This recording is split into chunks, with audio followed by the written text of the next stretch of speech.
everybody. I'm here with another member spotlight with my new friend Ryan Watt. He is serving right now at Bowling Green First Church of the Nazarene. And we would like to know how you got involved with worship ministry in the first place.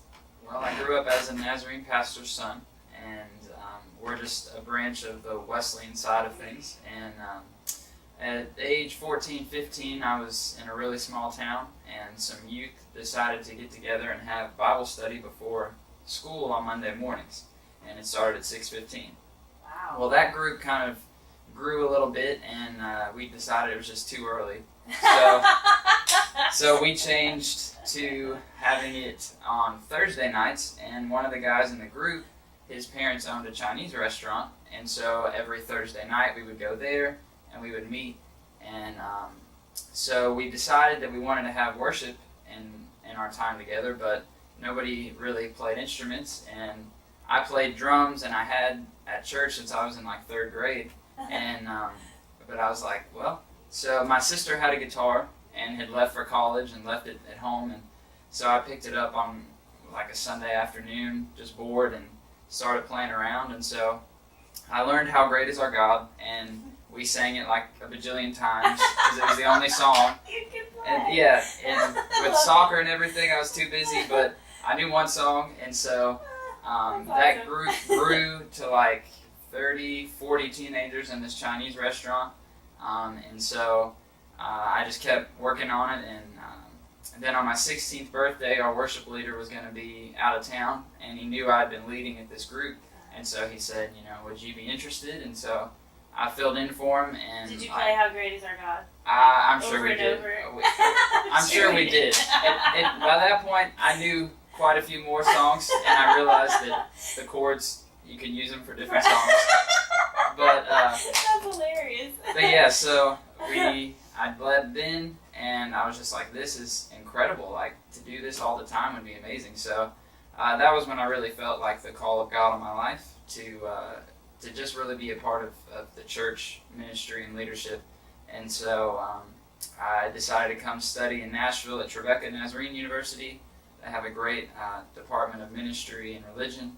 And so started studying there, and that's how I got hooked in with this church here in Bowling Green. So. Gotcha. And you've been at this church for 2.5 years now. Gotcha. Yeah. And can you tell me a favorite worship experience that you have had? This was a really easy question for me.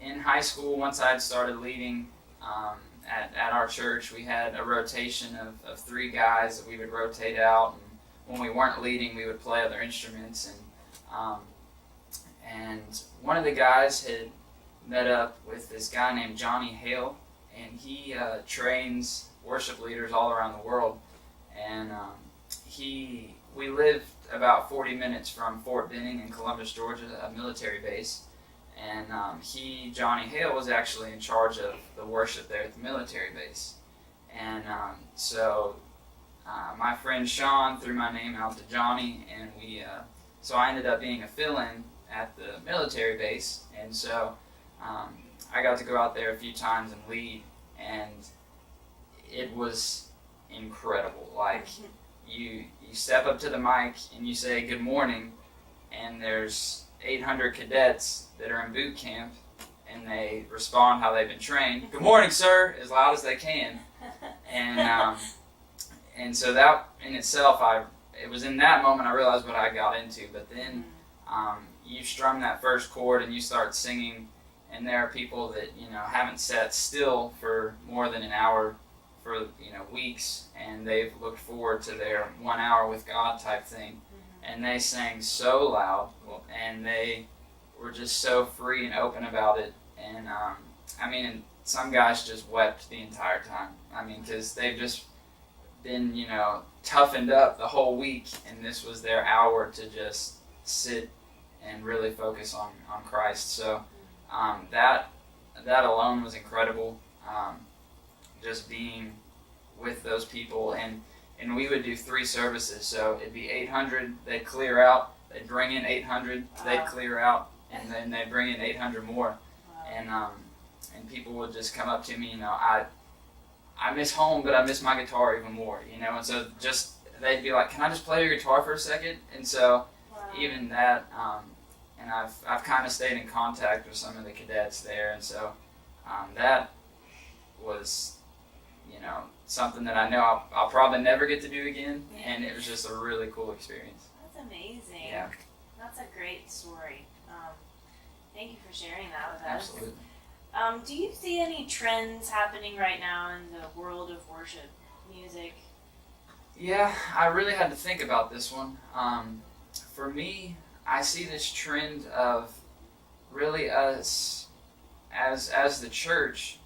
The worship songs that seem to be coming out more and more are very personal. God and me, and as a corporate worship leader, that has really been tough for me. As I really feel this call in the local church to make sure that we realize that the church is about us and we, and so and there's a few songs here and there that come out with the us's and the we's, and but even a lot of the people that are writing for corporate settings seem to be having those I's and me, and we forget that we're not in this alone. Right. That we're as the church, we're a body together. And so I wouldn't say that's necessarily a negative trend. It's just I think that there are songs written for personal times of worship and Sure. songs for corporate times. Yeah. And so that's just kind of a trend that I see, that I'm really trying to help the people here not fall into. When we're together, it's us. It's not Ryan coming to worship and Bethany. It's we are coming to worship. Right. So just being intentional about language and things like that Yeah.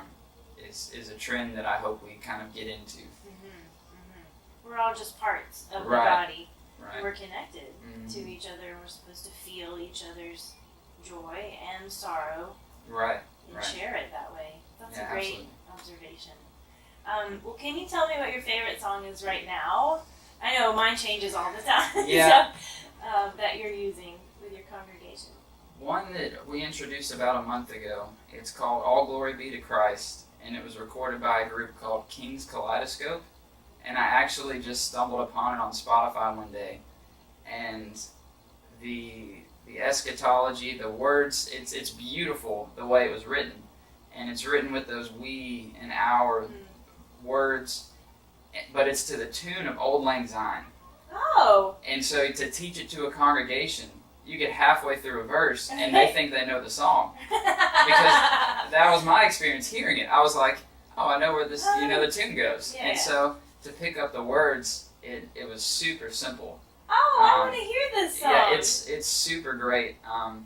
And then even the first line is, should nothing of our efforts gain a legacy survive, but that the Lord does raise this house, in vain its builders strive. Like, Wow. it's a really powerfully written song. Beautiful. And then the chorus is really just an anthem that the church can sing together. All glory be to Christ, and that's why we come together. Yeah. So it was really simple. When I brought it to the worship team, I said, "You kind of already know this, so we're just gonna play through." And so yeah, that's probably my favorite right now. Awesome. Yeah. Well, thank you so much Oh, thank for you. your time today, and we're so glad that you're a part of our community, Oh, me too. and we look forward to doing lots of awesome things together. Absolutely. Absolutely. Thank